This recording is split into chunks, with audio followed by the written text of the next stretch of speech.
What's going on, man? Another episode of the Hoop Fans podcast, or just Hoop Fans for short. I'm K Rose with my boy here. What's up, guys? It's Matt. What's going on, bro? How you been? Man, ready to get back to business. A couple things to talk about. We got some good stuff happening in the basketball world, so let's chop it up, man. Let's get to it, bro. Let's get to it. Listen, it's media day. Media day for a lot of the NBA teams today. So as you see on the socials and everything, a lot of interviews, a lot of interviews from the different teams have come out for guys, starting their training camps and media days. So let's just start off, bro. Probably the most memorable, or not most memorable, or most important media day interview of the day that I saw was the Kawhi Leonard media day Clippers interview. For obvious reasons, for those that don't know, Kawhi Leonard and the Clippers are currently under investigation by the NBA for a reported, um, an alleged report from journalist Pablo Torre, basically stating that the Clippers and Kawhi Leonard were using this company Aspiration to basically funnel funds to Kawhi under the table and circumvent the cap. That's kind of like the cliff notes of the situation. Currently, the Clippers and Kawhi Leonard are under investigation. Um, it's claims being made that Aspiration paid Kawhi roughly $7 million for a no-show job. Basically, it was about like planting trees, but he basically didn't have to do anything to receive this money. Anyway, so with media day today with the Clippers, obviously it was a lot of different questions. Bro, were you able to see that interview today?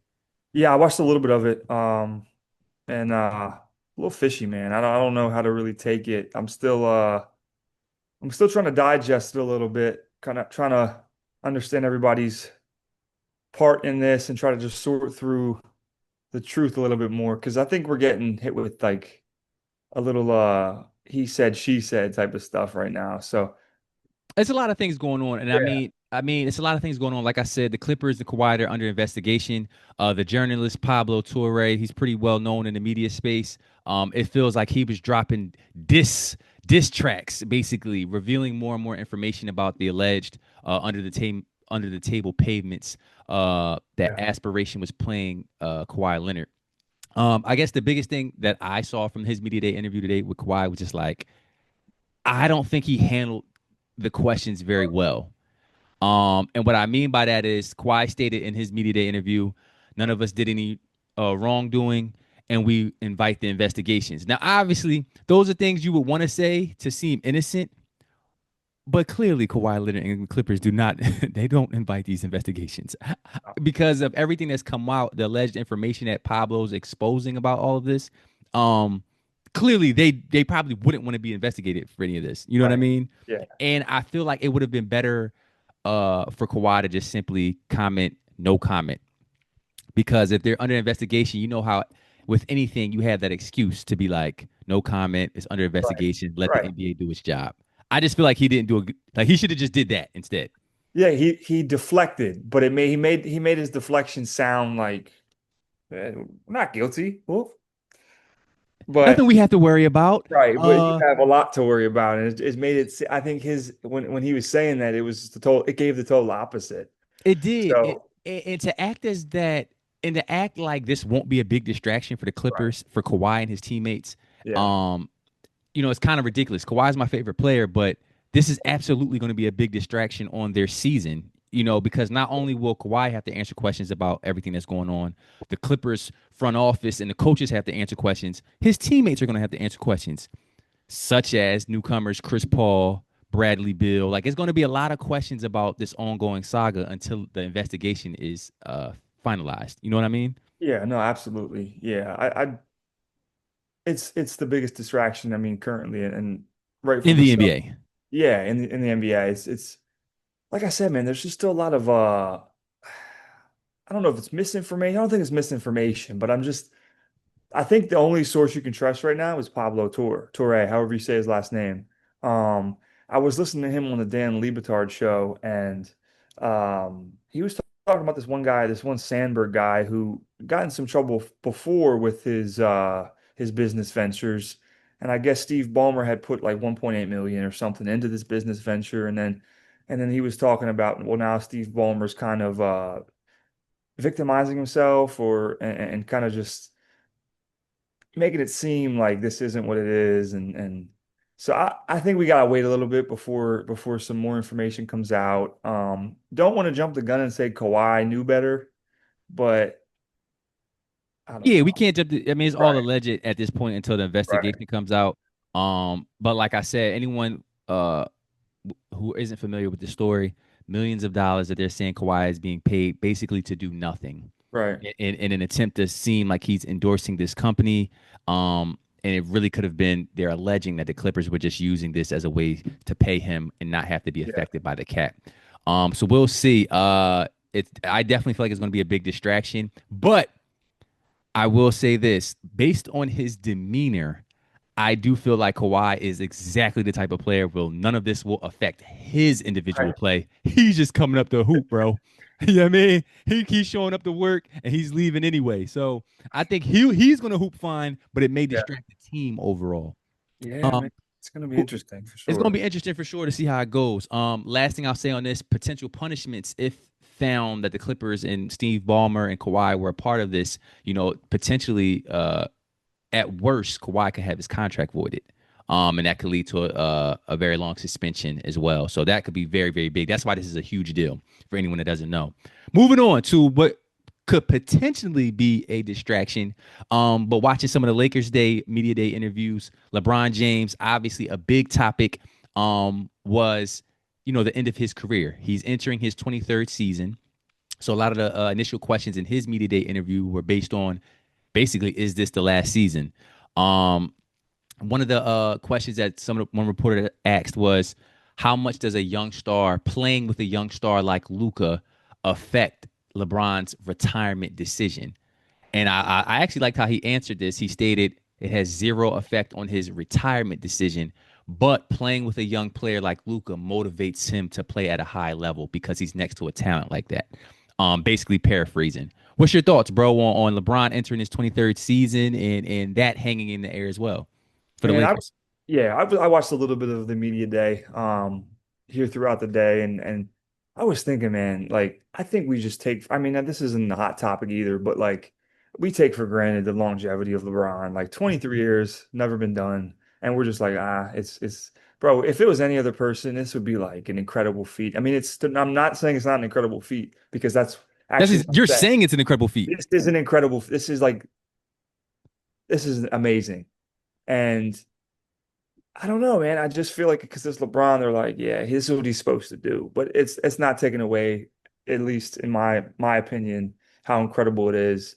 And I think having Luka Doncic, man, I think it obviously it has to play into his mindset about retirement. I don't think I mean, how can it not, right? Like when you have Luka, that's going to prolong your career a little bit even more. So I think that I think it has to go. I think he has to think about it a little bit. Like, damn, he's extending my career a little bit here. Um, but man, I think having a young superstar makes him probably love the game a little bit more. We have down that like he's enjoying the process still, which is huge. To have that many miles on his body, man, to see that many postseasons, let alone regular season games, just the overall totality of his career, man. I think it has to rejuvenate him playing with a young Hall of Famer like Luca. And I'm I excited for it, man. I'm like, I am too, bro. And not to cut you off, I think you made a lot of great points. One thing that you stated was the process, and I watched a lot of these different media day interviews. We'll talk about Kevin Durant and Steph as well, just in a minute. But mhm, all of the older type of OG players that we've come to love over these past few years, who are obviously in the back nine of their careers, they all mentioned loving the process, right? Obviously, LeBron himself, he quoted, he said, the love of the game is still high, the love of the process even higher. So it's like all of them, Steph, KD, LeBron, one thing I noticed about them was just talking about how much they love the process. And I think it makes sense, right? If you go 15, 16, 17, 18 years and you do the same thing every day, basically prepare your mind and your body to compete at a high level for a professional sport, that process gets ingrained in your lifestyle. mhm. So I thought that was interesting where it's like, I'm in love with the process. And I think it may play, maybe not in Bron's case, but maybe in some of the past OGs who maybe retired a little too late, right? Where it's like you probably shouldn't have played this Right. long. I think a lot of them have a hard time uh going away from the process, right, of being an NBA player, the process of working out, the process of having something to work out for, right? So I thought that was interesting, bro. It's funny. Media Day is dope as a fan, as a hoop fan, in my opinion, bro, because it's like we have no idea outside of certain videos how all of these different players prepared in the offseason, right? Right. But we all do the eye test on Media Day. And LeBron to be going into his 23rd season, bro, the eye test, bro. Like, bro, he's in amazing shape, bro. Like, I'm Yeah. like he looks like, bro, he looked like he's like in The his 10th season. Yeah. The only thing I noticed is just his face. Like he looks older than me in the face, but like in terms of like Whoa, that's it. whoa. Huh? No, go ahead, go ahead. He looks older. Like I was watching that and I was like, damn, he actually looks like he's in his 40s The officially grades, now. bro. It's the grades That's in the it. hair. I didn't notice that. Yeah, I don't know, he just looked a little like Season. He's seasoned. decent. That's it. But I mean, but but he's 40 something. as far as his body, Oh, yeah, pause, yeah, yeah. super Yeah. No, pause. he's yeah, dude, he looks like he's 28. He's Like, ready to go. Yeah. yeah. But I don't know. I just can't agree with LeBron in saying that having Luca played zero, like he didn't it was a zero factor in his retirement. Like I refuse to believe that. If you have Luca, you're like, damn, okay, like I can play on this team a little bit longer. My role might diminish a little bit because Luca's going to carry us a little bit more than I can. But like, I refuse to believe that it played zero. Like, You think it plays a factor in his retirement decision? yeah, absolutely. Because if he was carrying the bulk of a team at this age, which I don't think anybody would let him, but if he was, then yeah, he'd be like, yeah, I'm ready to go. Like I'm ready to go. But the fact that he gets to play with Luka Doncic alongside Luka Doncic, I don't see how that he's not like, yeah, I could play a couple more years. Like I'm not even ready to retire for this year. Like, Here's where I push back though, bro, and because I believe him in the sense that I don't think Luca affects his retirement decision, but it does affect him to be highly motivated to play for the Lakers, okay, right? Because in my opinion, just talking about the shape that we just talked about, like how he appears visually, like the shape that he's in, how he's prepared yeah, himself, how he seems to have prepared himself this offseason. In my opinion, let's say there was no Luka Doncic on the Lakers. I don't think LeBron would have more of a inclination to retire right now.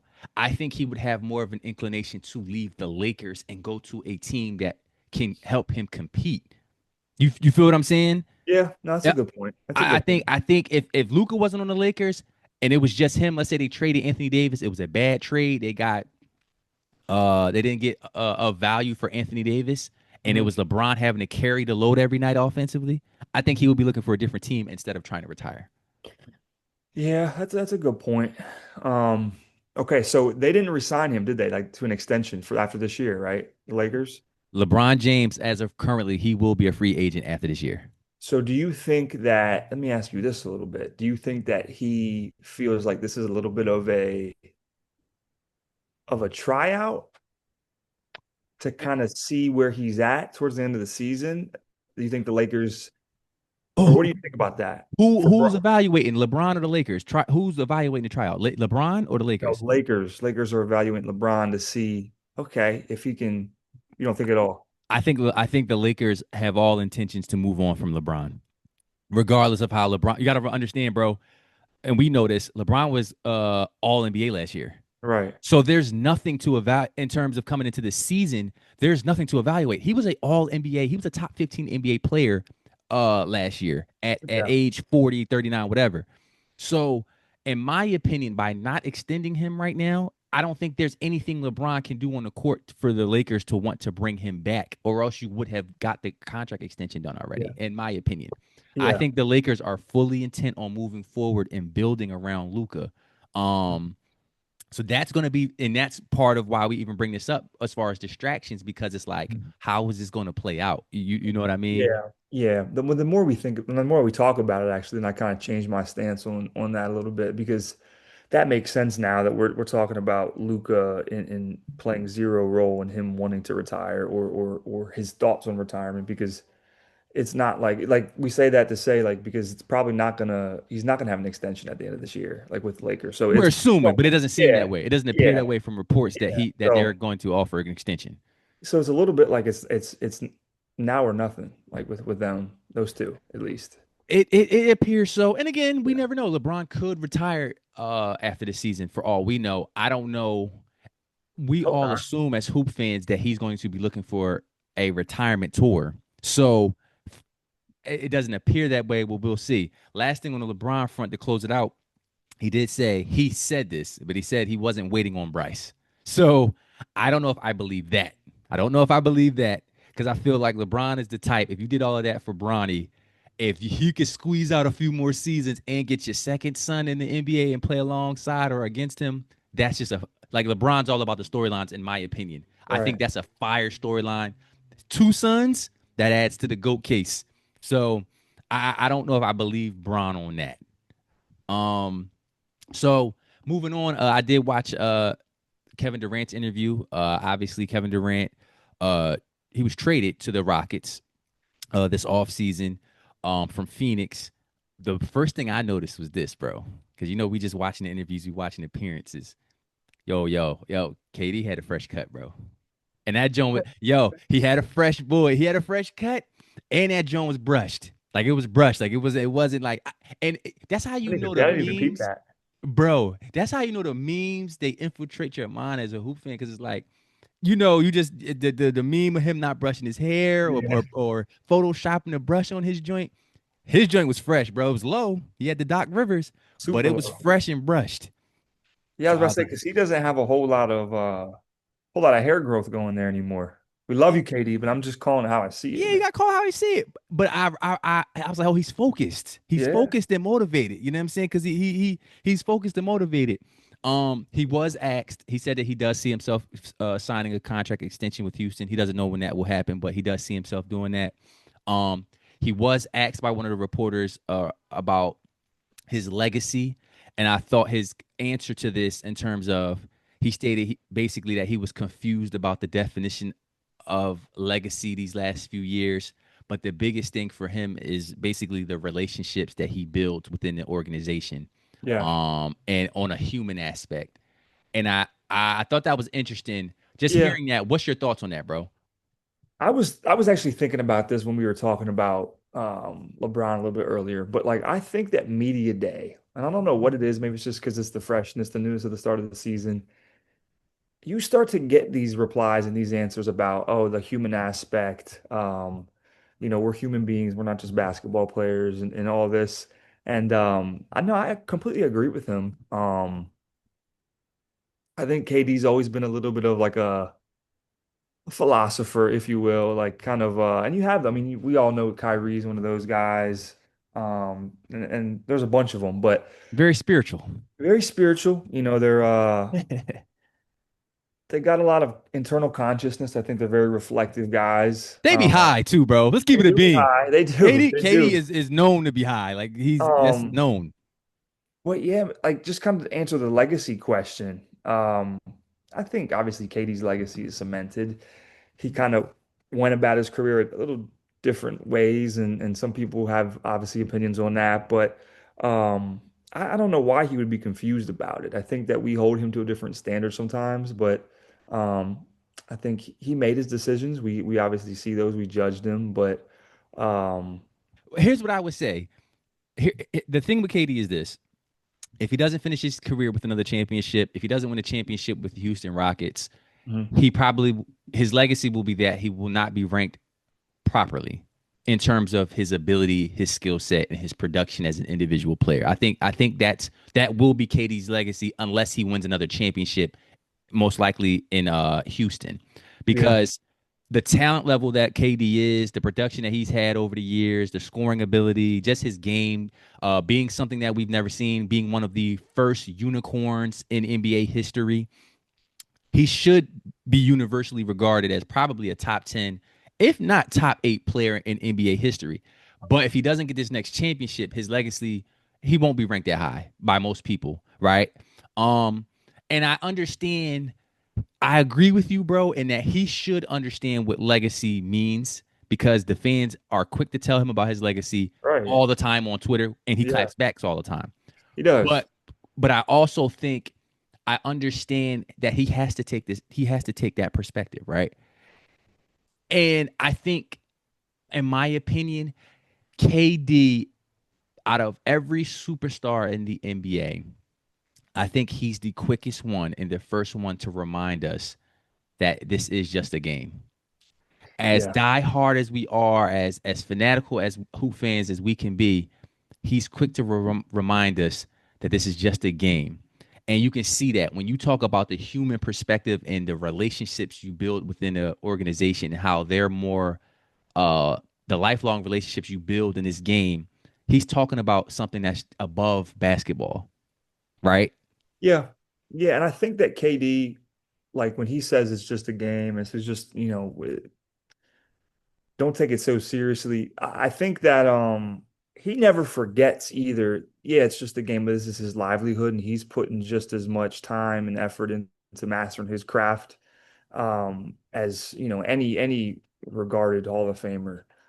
So I think when people hear us talk about, we're not bashing KD at all for saying, it's just a game. If anything, I think he does that better than anything, like bridges the gap between it just being a game, but also this is his profession that he's mastered for 18 years. And to be clear, he didn't specifically state that either. Yeah. I'm getting that from his answers. You know what I Yeah. mean? Yeah. No, but he gives that all the time too. Like, let's Yeah, not forget it's just a game and you guys take it so seriously, or yeah. call me out. But I think his level of, you want to call it pettiness or his clapbacks, like they're in a way warranted, because I don't think anybody really gives to the game in terms of like a love the process, like, stay ready, prepare, like from a preparedness standpoint, like I think everything's warranted. So KD's allowed to like say that, bro, because Bro, he balances it. yeah, It's weird. He balances it in terms of he keeps it in perspective of yeah, there's things that are more important, like right, relationship building, right, than just the game of basketball. But at the right, same time, he is also the poster child of ball is life, because right, we know nothing about KD outside of the weed smoking. We know yeah, nothing about KD outside of basketball. right, One point to about KD, bro, that we see this around this time of the year every season, off-season workout videos, right? There's no other player in the league that I've criticized, or I've had my opinions about KD's decisions of his career as a fan. I've had them, and mostly a lot of them have been negative. But one thing I gotta state, bro, watching him work out, bro, there's no other player I can just sit down and watch work out or work on his skill sets more than Kevin Durant, yeah, bro. Like, it is truly, as a hoop fan, it's truly a sight to see, bro. 7 foot, working on the crossovers, working on the jumpers, how balanced he is with every rep. The turnarounds, the fades, like seeing someone so tall, so lanky, but having that type of balance and coordination and movements, he's the best NBA player to watch work out, in my opinion. I agree. Yeah, there's man, just for some context, like I used to watch KD workout videos when I was in like freshman, sophomore year of high school, and like get motivated to go work out and go play. Yes, Like yes. I'd like work out and I'd be like, yeah, my effort level right now is like Kevin Durant. Like he sparked that dude. Like him, Kobe, Kyrie, like Brown, of course. Like there's, but KD, I like specifically stands out in my mind. Like It's been like, watching them though. yeah, yeah. Yeah, yeah, yeah, yeah, yeah. Yeah, Like nah, it's been like that for years, man. And it's ingrained in his DNA, his body of just work and his work ethic, man. Like it's all like he has God-given skill, but I think he worked as hard as, a guy who's trying to make a squad. Like that is he just but he's very intentional. he's Like super he's intentional. so intentional with the work he puts in, and it's unique. A lot of his balance and footworks it's just it's different. Like It's he's beautiful. It's beautiful to watch, bro. It's truly beautiful to watch. yeah, I would say this. Moving on, we will go to a different topic. The Dallas Mavericks. I was interested to see Cooper's interview, and Cooper said all the right things in my opinion. Right? yeah, He's trying to just make an impact on the game, starting with this new year. Obviously, he's in a different situation in terms of Anthony Davis spoke about this in his interview. But basically, Coop wouldn't have to carry the same weight as other number one picks because he's not going to as talentless of a team like most do. So Coop said all the right things, and listening to his interview, watching his interview, bro, he just gave me aura, bro. How the young kids say that Or number one pick aura, bro. I agree.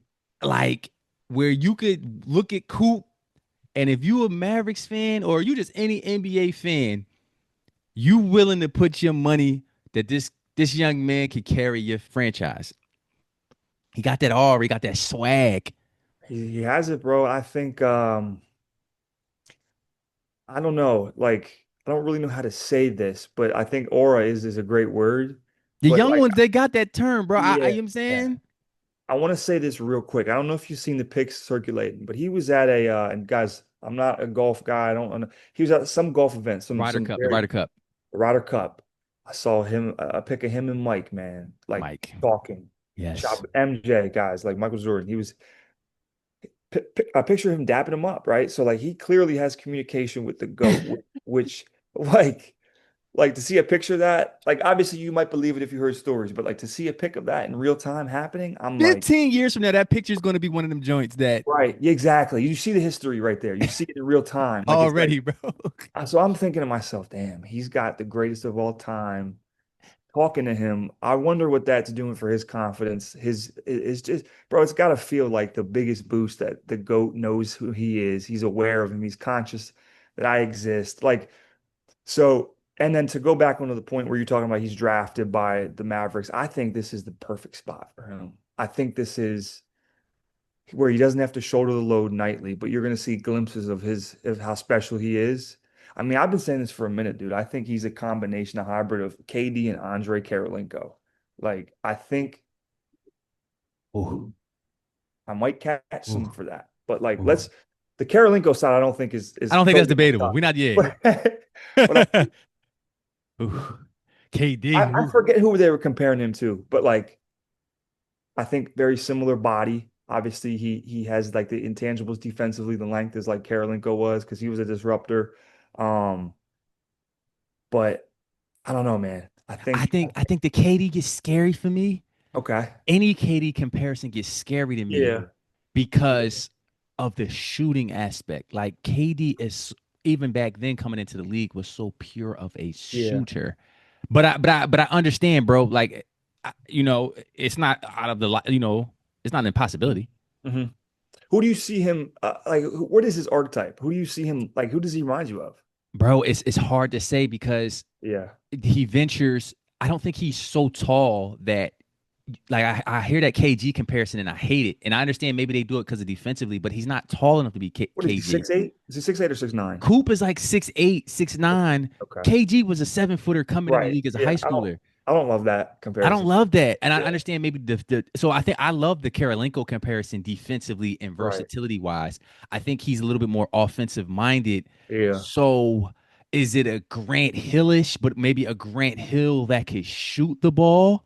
Well, that's a great. Um, I didn't even think about I that. could see a Grant Hill that could shoot the ball, right? 6'8", athletic, but not like well, Grant was super athletic, but he wasn't like a T Mac in Right. terms of athleticism, right? So you're still elite, but not elite. Yeah. Yeah, I would say maybe a Grant Hillish. I look at the fluidity, bro, like of Cooper and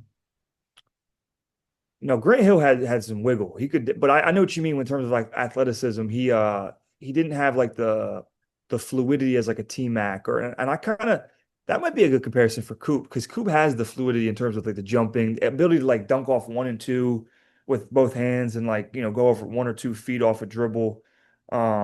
I mean he's punching like his head's at the rim. You He know what I could mean? jump. He could jump, but He's it's jumping. not. It's not like unbelievable as I was what I would say. He's a good athlete. He's a good to Yeah, great athlete, not an yeah, amazing athlete, in my opinion. yeah, Um, I would say this though, as far as the Orbital, bro, because I think that's just funny. I yeah. love that you brought up the Michael Jordan pick, bro, because Bro. it was like most people you gonna shake Mike's hands, it won't be an Oh, exchange. It yeah, won't be an exchange. It's gonna be just Mike's coolness and you just right. shaking the goat's hands. Yeah, But in 15 years, we can see that being he won't be bro. one of the goats most likely, but it'll be one of those things where you see those picks and you be like, wow, that's a great pick. Yeah, I think Now, hold up, bro. Before you go, number one picks in the past. It made me think of number one picks who had the aura when you seen them coming in and who didn't. Like if we saw, and we probably have pictures of this because he drafted them, Michael Jordan shake Kwame Brown's hands. If we were our age back then, I don't think we would have looked at and be like, "Hey, 15 years, that pick is gonna be crazy." I don't think we would have said that about right. Kwame. Yeah. I don't know, man. I don't know. I definitely agree because Kwame was probably considered back then, if the term was around, like auraless, right? Like you just, Yeah, I yeah, don't know, yeah. man. Like, but just kind of to go back on the whole Mike thing, like I think it speaks volumes to the confidence and greatness upcoming for Cooper in the NBA because like encounters with Mike, bro, are so rare. Like just even just pictures of him or videos. So like you don't see him solo, regardless uh, I mean, let alone with somebody, like dapping somebody up in a public setting. You just don't see it a whole lot. He keeps to himself. He's got a mystique around him, like maybe the greatest orar of all time, right? Like Michael Jordan. So like for him to extend himself to a rookie is just like it spoke a lot, bro. So It speaks a lot, and I mean, obviously, it's just a handshake in a picture, but like you said, bro, it means a lot, yeah, bro. It's going to mean a lot. I Like, think it does, man. we don't I see that a could, lot. So yeah, bro, like, and so it made me think about as far as just talking about with Coop and just him being someone you look at, and he seemingly has all the intangibles of someone you want to build your franchise around, right? Mhm. And then it had me thinking about past number one picks. And I was just thinking, like, yeah, Kwame ain't had that, bro. I'm almost positive when he was drafted to the Washington, people in DC wasn't looking at Kwame like he had it. Nah, not at Um, all. who else? Who else Anthony, can we think of? Anthony Bennett. Shout out to my boy Anthony. Anthony Bennett, bro. He was the main one I thought about actually. Bro, Bro. it's you know that Cavs pick that he took to like the one joint that they used for all his memes and when they call him a Yeah. bust, bro. It- He didn't look. He don't give me the swag and the aura that Coop has as the number one pick. He didn't give me that when he was Not at drafted. all. No, That was he what 2013. 2013. He just reminded me of he actually looked like he's a goofball, like a funny dude. I don't know why. He just looks like he's a goofy, like he probably loved the game, obviously, but like he just never looked like He looked permanently surprised that he got picked number one. And we don't yeah, bash people much on Hoop Fans because that's not our brand, but we right. just got to keep it a bean. I don't know, bro. He just looked like I would never be a GM. And coming out of UNLV, he was obviously a specimen, but I just would never been of like his game's going to translate to the NBA. He was now if we're in like 95, 96, like I'd be like, yeah, he's tough. But Yeah. like we were transitioning into a kind of a pick and pop. You got to be able to shoot the ball, and I don't think he had an outside Well, game, really. here's the thing though, bro. I gotta say this. He was a pick and pop big. Was he? Now it may not have translated well to the league. Like he may not have shot it well, but Anthony Bennett had the game of someone who I think in my opinion, we were transitioning possibly out of the pick and pop big, right? So in my opinion, and we ain't gonna spend too much time on Anthony Bennett, but he was a tweener.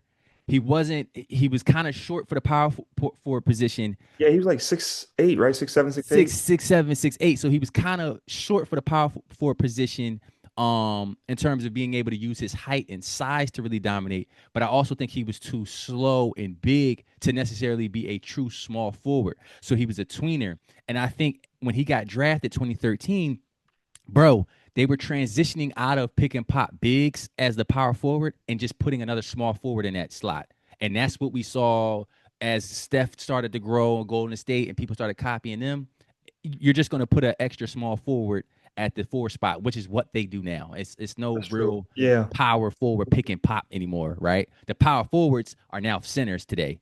Um, but yeah, bro, regardless of all that technical stuff, Mhm. Anthony Bennett didn't have a swag that I'm seeing from a Cooper Flagg. So it'll Not at be all, interesting to bro. see his rookie season. I'm excited to watch the Dallas Mavericks and see how he fits in whenever Kyrie comes back. Now, let's talk about it, bro. We didn't have an episode these last few weeks, but a big topic, at least in the hoop world, it's always going to be beef, right? Beef. And in this case, it was podcast beef by from an active player and a what it looks to be, I believe he's retired. or at least from the NBA player. Patrick Beverley versus Trae Young, bro. So let me give the Hoop fans the backstory. Um, Patrick Beverley, he responded. He a few weeks ago he quoted a tweet. He responded to a tweet, basically asking why the NBA All Stars didn't play hard in the All Star game, and basically, uh, Patrick Beverley's point was he feels All Stars don't take the game. They don't play hard in the game because All Stars take the game for granted. And he was quoting a video with, I believe it was some NBA players playing in an open run. So basically, it was like, why don't NBA All Stars play hard in the All Star game compared to when they play in the summer in open runs? And he said, because All Stars take the game for granted, not one All Star on the court, good bump, right? Trae Young responded to Patrick Beverley's tweet and told him to relax, let us, as in the All Stars, speak for ourselves. Patrick Beverley then went on his podcast platform, which I like his clips, and he basically went off on Trae Young, saying that Trae only went to the playoffs 3 times, so he can't really speak to Patrick Beverley because Pat Bev has been in the playoffs 9 times. He criticized Trae's leadership and said guys don't think he's a good leader, and that's what he said. Then, to add some more context before I let you go, bro, Trae Young dropped his ether or his not like us on Patrick Beverley. Basically, he couldn't believe that he was responding to a guy who averaged 7 points and 2 assists. He stated that it took Patrick Beverley longer to make a conference finals when Trae Young made it in his 3rd year. And I looked up and did some research myself. Trae Young has averaged 28.4 points, 11.4 assists, 3.3 rebounds in the 7 games versus Pat Bev in his career. He called him Patty Bev and said he's been carried by other All-Stars in his career. Patrick Beverley did respond to that and basically said more of the same. Trae's not a leader, and that Trae needs to get uncomfortable. So, bro, with all that backstory, Hoop fans for all that backstory, whose side are you on? Give me your thoughts. I like to remain neutral a lot in these arguments. I like to hear everybody through. Man, we ain't trying to hear that, man. I agree with Pat Bev on this, and it might be controversial, but I don't really think it is because whether what Pat's intentions were in the beginning. I love Trae Young, great player, like love his game. Um, I don't understand why it warranted an argument about if bro, there's no question who's a better player, who's had a better career. Like that to me, that's not in question. Who, I think who, he who, has to. who, who, who? Trae Young Okay, is just okay, okay, oh my goodness. okay. I'm not debating it. I'm just making sure we Oh clear. no, absolutely not, bro. But I'm just talking from an argumentative side about what the question was. Like, no, I've always wondered myself why NBA players don't play hard in All-Star games and why. But I do understand why they play hard in open gyms. It's because a sweatbox gym going against All-Star players and like-minded guys. It brings out a different level of competitive nature, competitive edge, all that. Like it makes you want to play harder, right? But I think social All-Star game. That's like to me, that's like you're on a worldwide scale playing against like fellow all-stars, fellow great players, like that should prompt you to play the game harder. Like I feel like that's simple to me. So like when he didn't answer that question, I don't know why Trae Young felt the need to chip in. Was he like subtweeting Trae Young? Like was it a video of him or something? I don't believe it had anything necessarily directly to do with Trae So Young. I think Trae Young just responded as an all-star. he felt maybe he felt I don't know. He took it personally, obviously, to respond in some way. Yeah, I don't understand why it caused this this debacle, I guess, bro. I don't understand it. I think that it's a valid question. It's a question that as hoop fans, I think we do sometimes we want more out of All-Star games. I don't think that's a crazy statement to make. I know for sure I've wanted guys to play defense and try hard like they did. I don't want to sound like old head, but back in the games, back in the day, man, like from the early 2000s and even the 90s and all that. I think it's a logical one as a fan. I'm So gonna keep it a I bean with agree you, with bro. Pat Bev. I agree with Pat Bev. I'm gonna keep it a bean with you, bro. In this scenario, for me, Yeah. the interesting part isn't even about the All Star game. Like, we can have a conversation about the All Star game in terms of, in my opinion, they don't play as hard as they used to back in the day, or how we perceived them to have played back in the day, because I think it's just more entertainment that's pumped into the All-Star event, right? So it's a lot more branding, it's a lot more different things that All-Stars today probably have to deal with versus the All-Stars back in the day, where they could just focus on playing in the game. Whereas today, The players probably have more interviews, more events they have to do. So the last thing on their minds when they get to Sunday is to play hard in this basketball game when that's not really the focus of All-Star weekend, if we're being honest. But that's a whole nother conversation, right? Yeah, That I get that's that. that's just what started the back and forth. What I'm interested in, bro, as a hoop fan, both Pat Bev and Trae Young basically are claiming that the other shouldn't even be able to speak to them, or if they do speak to them, they shouldn't even have to respond. And in my opinion, I don't like that Trae Young. I think I side a little bit with Pat on this. I don't like how Trae Young responded, stating that why is he even responding to someone who averaged 7 points and 2 assists a game? And I think that low key speaks to the lack of leadership that Pat Bev stated. And this is why Trae Young, more than likely, you will be the only person on your team averaging 28 points and 11 assists. So guess what? A lot of your roster or your teammates, you're going to have guys who are going to average 7 points and 2 assists. And guess what you're going to do all season if you're a good teammate? You're going to continue to tell the media and the fans how important and integral of a role they play on the team because it's true. So, in my opinion, to downplay Patrick Beverley's contributions to the game in that Yeah, fashion, you're basically ishing on the rest of the league because most of the rest of the league is not superstars. that's You get true. where I'm coming from? Yeah, absolutely. And Yeah, I you're think digging into the more like intrinsic mental part of all this and how yeah, I get it for sure. if I'm Trae Young small forward and I happen to average 8 points and 5 rebounds, I would feel offended. Right. Yeah, he paints a picture like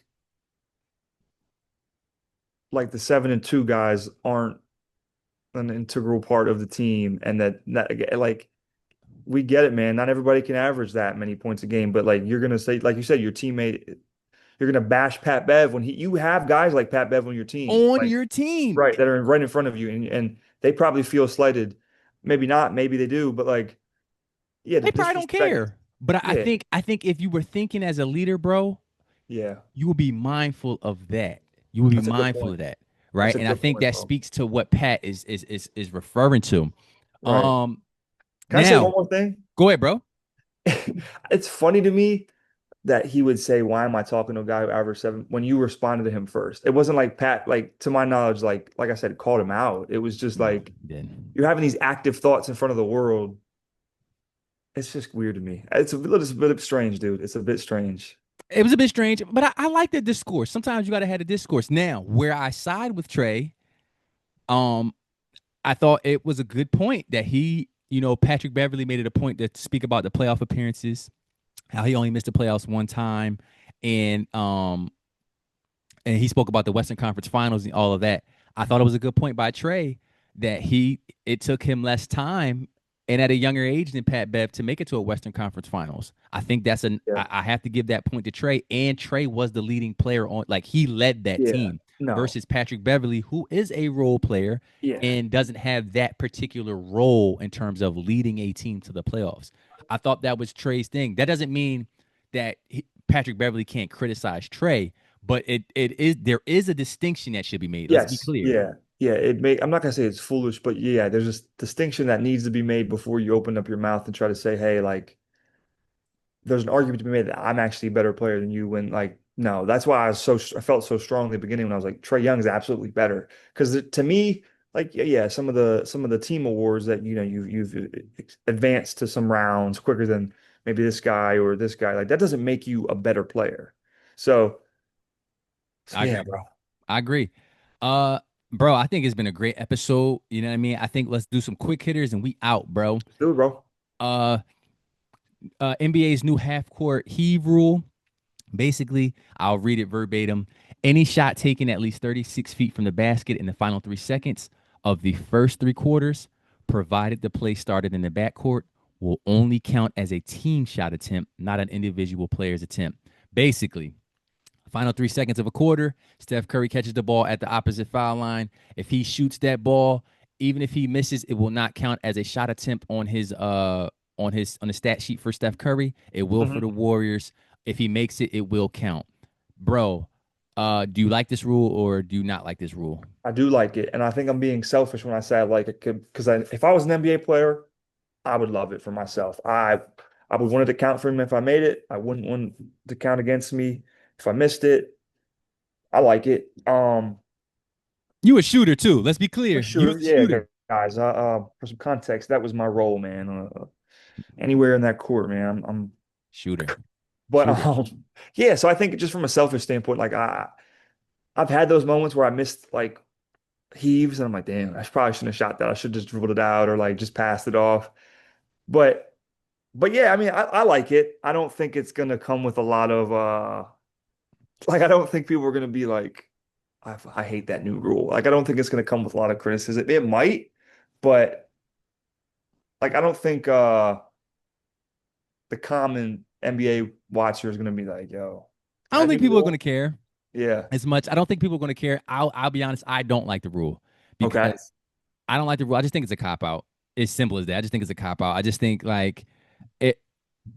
I understand sometimes field goal percentage may play a factor in players' contracts, especially shooters who are in the league. Where it's like if I shoot 45% for the season, you might get a bonus. Yeah. I know they have things like that, so I get it. But it's like, come on, bro. Like at the end of the day, bro, is either you make the shot or you miss the shot, right?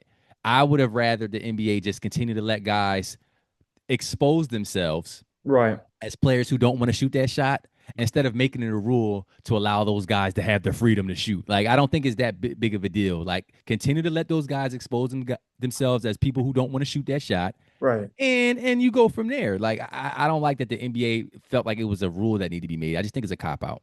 Yeah. And I get it. You do it for the entertainment factor because you want the Steph Currys and the KDs to shoot that shot or Hmm. the Jokic's to shoot it. But here's the thing. In my opinion, the guys who make those shots, what do, bro? What do They you mean? What do shoot they do? them. Oh yeah, like Dame Lillard, absolutely, yeah, bro. Like that's a thing that they do.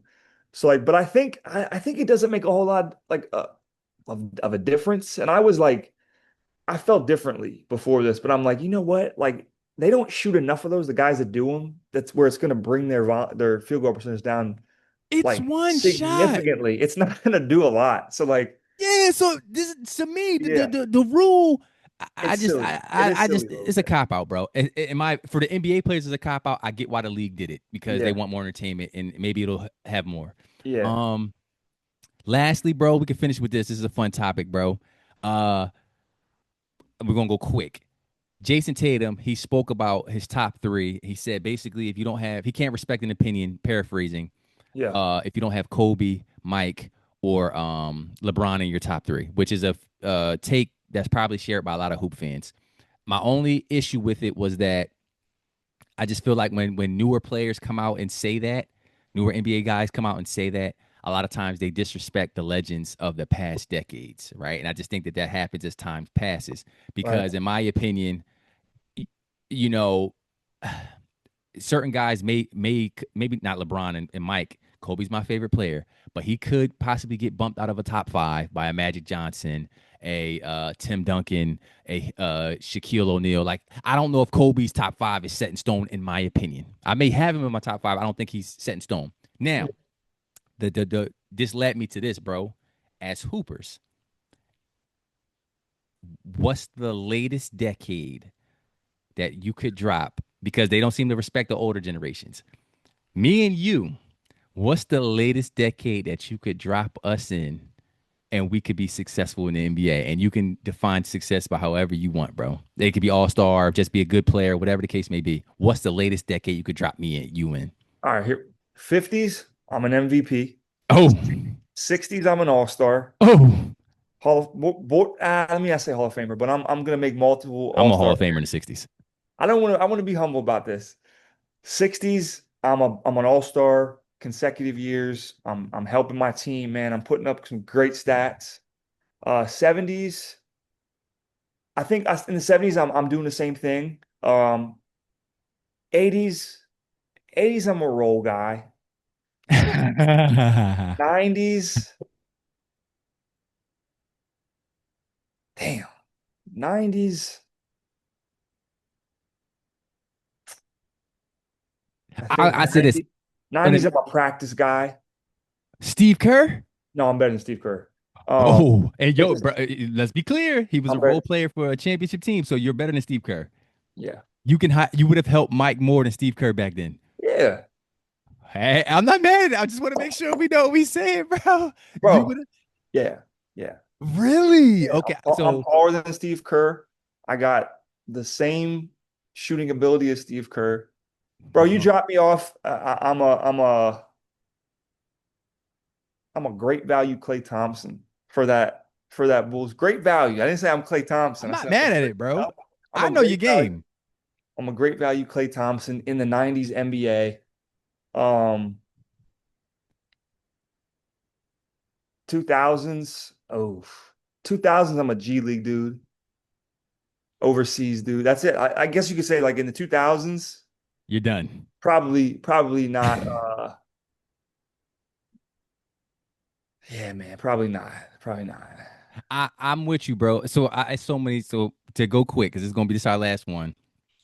Uh, I think I love that take. Hey, I love that confidence to say, and I'm gonna put that if I can. I'm gonna edit that Kenny Smith clip where he talk about, hey, yo, money. Steve Kerr would have gave you 50. I'm gonna put that right after what you said.